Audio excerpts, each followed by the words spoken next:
کہ اللہ مسبب الاسباب ہے، وہ اسباب کا پابند نہیں ہے، وہ اسباب کا محتاج نہیں ہے، اسباب اس کے محتاج ہے۔ اگر یہ یقین ہے تو اللہ پر ایمان ہے، یہ نہیں ہے تو تمہارا ایمان اسباب پر ہے، وسائل پر ہے، ذرائع پر ہے، مادیات پر ہے، اللہ پر نہیں۔ اس وقت کہاں راستہ تھا؟ تو راستہ تھا سمندر ہے، اور ادھر سے لشکر آ گیا ہے۔ کلا ان معی ربی سیہدین۔ اب دیکھیے ایمان کہہ دینا آسان ہے، ہوا معکم اینما کنتم، جہاں کہیں بھی تم ہوتے ہو اللہ تمہارے ساتھ ہوتا ہے، لیکن اس کا یقین قائم ہو جائے تو زمین و آسمان کا فرق واقع ہو جائے۔ یہی بات ہوئی حضور کے ساتھ۔ غار ہے، چھپے ہوئے ہیں محمد الرسول اللہ اور آپ کے وہ یار غار ابو بکر صدیق رضی اللہ تعالی عنہ۔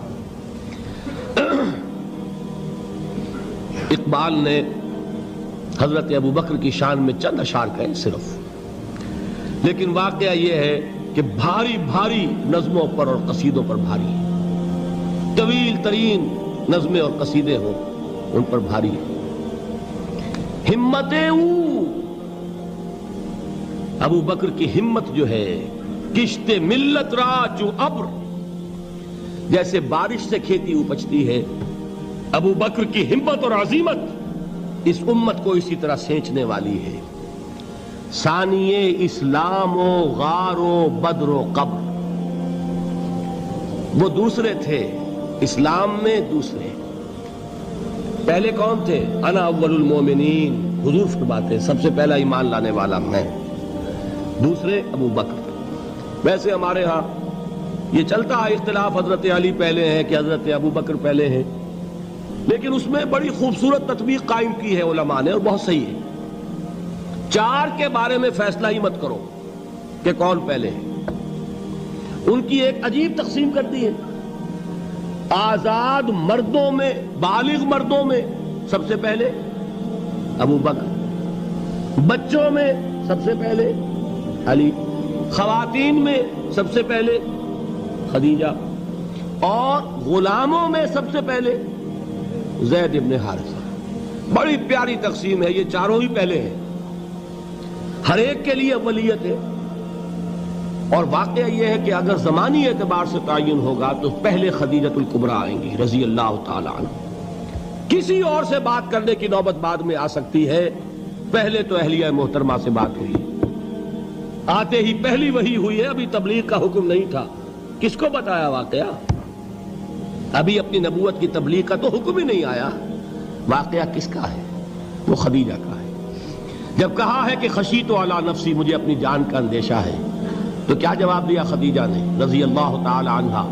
وہ صدیقۃ الکبریٰ ہے۔ صدیقات جو ہے خواتین، ان میں چوٹی پر خدیجۃ الکبریٰ ہے رضی اللہ تعالی عنہا، اور صدیق جو مرد ہیں ان میں صدیق اکبر ہے ابو بکر صدیق رضی اللہ تعالی عنہ، لیکن صدیقات میں چوٹی پر۔ جب حضور نے فرمایا خشیت علی نفسی، کیا فرمایا؟ کیا عرض کیا؟ کیسے تسلی دی؟ نہیں نہیں، اللہ آپ کو ضائع نہیں کرے گا، آپ غریبوں کے ہمدرد ہیں، آپ مساکین کے تکالیف رفع کرنے والے ہیں، آپ بیواؤں کی سرپرستی کرتے ہیں، آپ مسافروں کی خدمت کرتے ہیں، اللہ آپ کو ضائع نہیں کرے گا۔ یہ یقین ہے اس خاتون کے اندر۔ خیر وہ ایک علیحدہ بات ہو جائے گی۔ میرے دل پر حضرت خدیجہ رضی اللہ تعالیٰ عنہ کی شخصیت کا بڑا گہرا نقش ہے، جو وہ کوئی اور ہی وقت اور موقع ہوا تو بیان ہوگا۔ بہرحال اقبال نے ایک مصرے میں جو چار اولیتیں جمع کر دی ہیں، ہمت او کشت امت را چو ابر، ثانی اسلام و غار و بدر و قبر۔ اسلام میں حضور کے بعد پہلے کون؟ ابو بکر۔ غار میں حضور کے ساتھ کون؟ ابو بکر۔ بدر کی رات اللہ کا رسول سر بسجود، وہ جھاڑ، وہ گھاس پھوس کی جو جھوپڑی بنائی گئی تھی، اور وہاں تلوار ننگی لے کر پہرا دینے والا کون؟ ابو بکر۔ اور اس حجرہ عائشہ میں محمد کے بعد سب سے پہلے دفن ہونے والا کون؟ ابو بکر رضی اللہ تعالی عنہ وصلی اللہ علیہ وسلم۔ وہ جو معاملہ میں سنا رہا تھا غار ثور کا، حضرت ابو بکر بھی حضور کے خیال سے لرز گئے ہیں. آپ کو یاد ہوگا کہ جا کر پہلے تمام جتنے سوراخ تھے انہیں بند کیا ہے. ایک سوراخ رہ گیا تھا جس کو بند کرنے کے لیے کوئی کپڑا نہیں تھا. وہاں اپنی ایڑی رکھی ہے. تب کہا ہے حضور سے تشریف لائیے, اور اپنے زانو پر حضور کو لٹایا ہے. اور وہاں کسی موذی جانور نے کاٹا ہے. حضور کی آنکھ لگ گئی تھی. اس وقت اس بل کے اندر جو بھی بچھو ہے کیا ہے واللہ عالم, اس نے کاٹا ہے. اس کی تکلیف کی وجہ سے ابو بکر کی آنکھوں سے آنسو ٹپک گئے. حضور کے چہرے مبارک پر پڑے ہیں تو حضور جاگے ہیں, معاملہ کیا ہے.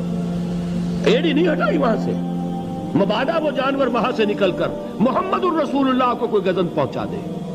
ابو بکر کی ایڑی ہے, جس طرح چاہے کھا لے, ختم کر دے, جان نکل جائے تب کوئی آنچ آئے محمد پر تو آئے, لیکن جیتے جی نہیں.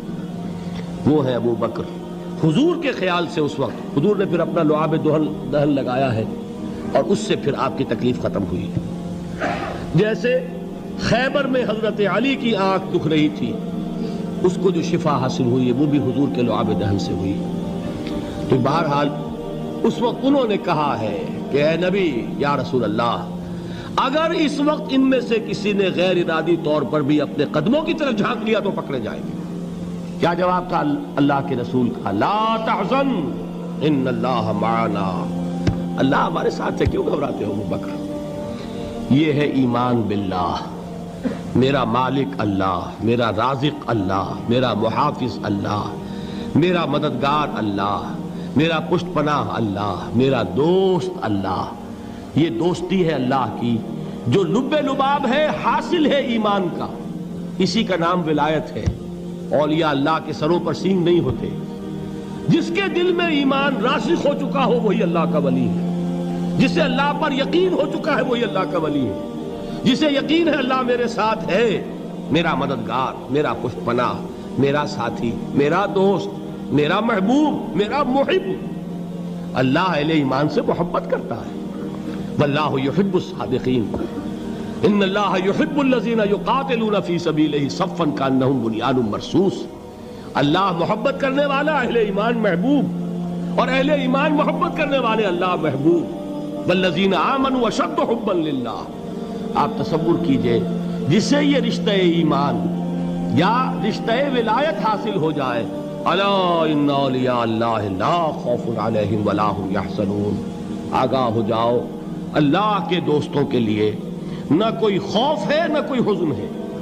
اور میں بیان کر چکا تھا, خوف اور حزن کے خاتمے ہی کا نام امن ہے. زوال خوف, زوال حزن.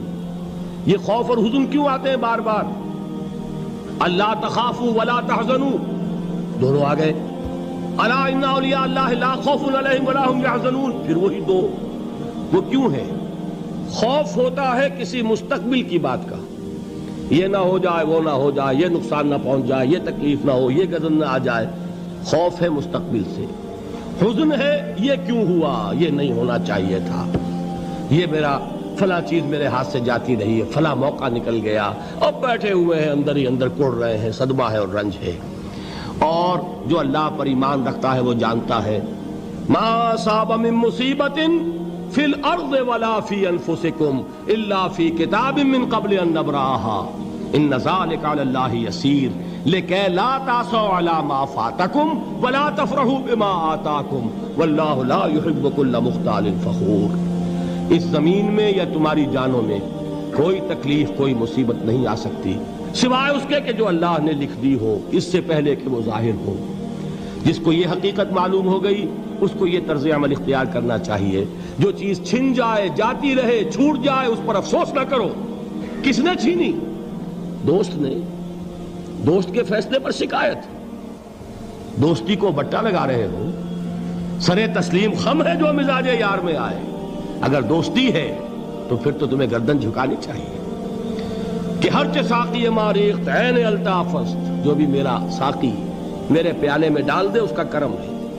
جو اس کی طرف سے آئے اس پر کوئی رنج نہیں, کوئی صدمہ نہیں, کوئی غم نہیں, کوئی شکایت نہیں, کوئی شکوہ نہیں.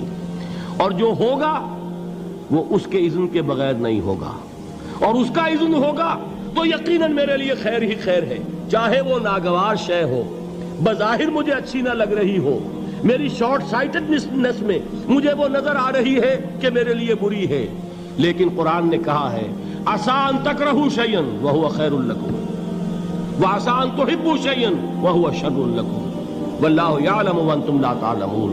ہو سکتا ہے تم کسی چیز کو ناپسند کرو درحال ہے کہ اسی میں تمہارا خیر ہو، اور ہو سکتا ہے تم کسی چیز کو پسند کرو درحال ہے کہ اس میں تمہارا شر ہو۔ اللہ جانتا ہے، تم نہیں جانتے۔ جب مجھے یہ بات معلوم ہو گئی، میں نے اپنا معاملہ اللہ کے حوالے کیا۔ سپردم بے تو مایا خیش را خدانی حساب کم و بیش را، اے رب جو تو چاہتا ہے وہ ہو، تیرے علم میں جو شے میرے لیے خیر ہے وہ ہو جائے، میری کوئی پسند نہیں، میری کوئی چاہت نہیں، یہ ہے راضی برضائے رب۔ اکبر الہ آبادی نے اسے کہا ہے رضائے حق پہ راضی رہ، یہ حرف آرزو کیسا، خدا خالق، خدا مالک، خدا کا حکم تو کیسا۔ جب میں آ گیا بیچ میں، میری پسند، میری مرضی، میری خواہش، میری چاہت، یہی تو شرک ہے۔ ما شاء اللہ کان وما لم یشاء لم یکن، جو اللہ نے چاہا وہ ہوا، جو اس نے نہیں چاہا نہیں ہوا، اختیار اس کا ہے، میرا تو نہیں۔ رضائے حق پہ راضی رہے، یہ حرف آرزو کیسا، خدا خالق، خدا مالک، خدا کا حکم تو کیسا۔ اقبال نے اسے کہا ہے فارسی میں، اب آپ کہیں اس کا ترجمہ بھی کرو تو وہ مجھے ذرا اس وقت کچھ بہت ہی بدذوقی کسی بات نظر آئے گی۔ جائیے پوچھئے کسی سے جسے فارسی آتی ہو، برو کشید ز پیچا کے ہست و بود مرا، چے اقدہا کے مقام رضا کشود مرا۔ مجھے تو تمام پیچ و خم سے نکال دیا اس مقام رضا نے، میں راضی برضائے رب ہوں، جو فیصلہ اس کا میں اس پر راضی۔ تو کہاں کا حزن اور کس کا خوف، یہی زوال حزن اور زوال خوف، یہی ہے امن، یہ نتیجہ ہے ایمان کا۔